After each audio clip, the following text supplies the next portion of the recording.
Hi, I am Dr. Suvarchala from Ziva Fertility Centers. I work as the scientific director there. I would like to talk to you about sperm DNA fragmentation today. When we do a routine semen analysis, all we can look at is probably the volume, the count, motility, morphology, and how the other accessory glands, as in secondary glands, are working, as the prostate, the seminal vesicles. We can get a certain idea about how the other organs are working as well to be able to produce the ejaculate, and what is the quality and quantity of the sperms present in the ejaculate. But what we cannot understand is how the DNA is packaged inside the sperm. Now, by that you will have to understand what happens during spermatogenesis or when the sperms are being produced. When sperms are being produced in the testis, they are immotile. So, they are produced in the testis and they have a long journey to take until they are ejaculated. While 3000 approximately sperms are produced every second of a reproductive age male, you have to understand that by the time they are ready to be ejaculated, it takes about 72 days. So, it is quite a duration and quite a long journey for the sperms to take. Now, during this journey from the testis to the ejaculate, there are so many tubules and so many glands that they have to cross over and change their general environment around them, that it could also lead to a little bit of damage to the sperm itself.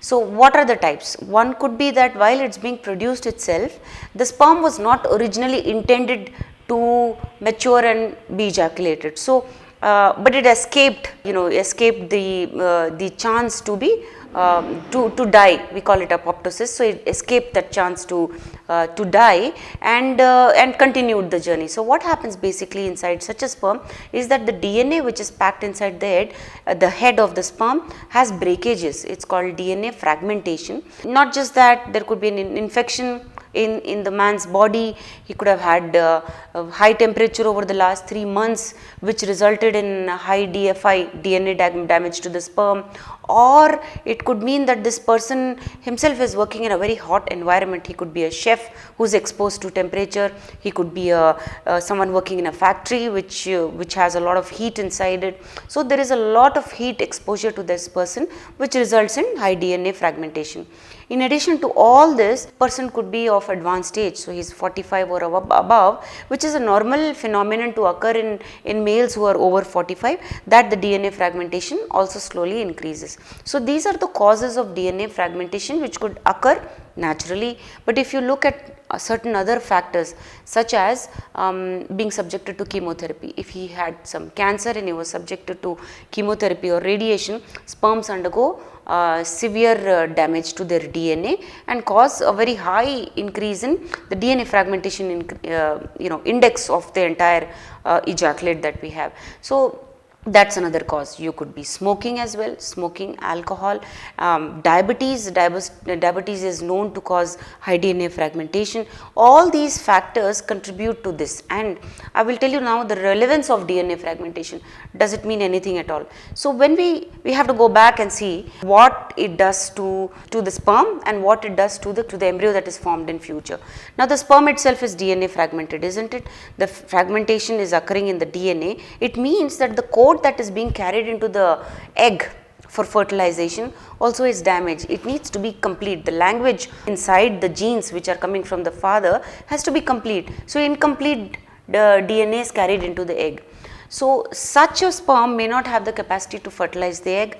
Even if it does fertilize, maybe the quality of embryo may not be good, and even if we have embryos that are of average quality and we do transfer it into the uterus, maybe the embryo won't implant, and if it does implant, it leads to miscarriages.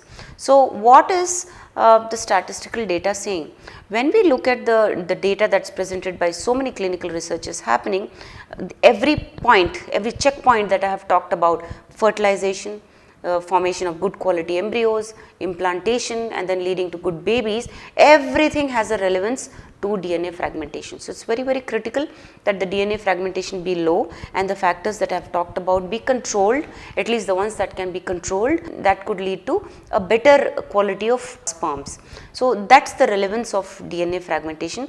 If you have got the test done, or if you would like to get the test done, please feel free to contact us. You can see the numbers on the screen, take an appointment, come down, we do this test and we can tell you what the DNA fragmentation is, and probably that's the reason why you are grappling with infertility from your side, from the male side. Thank you.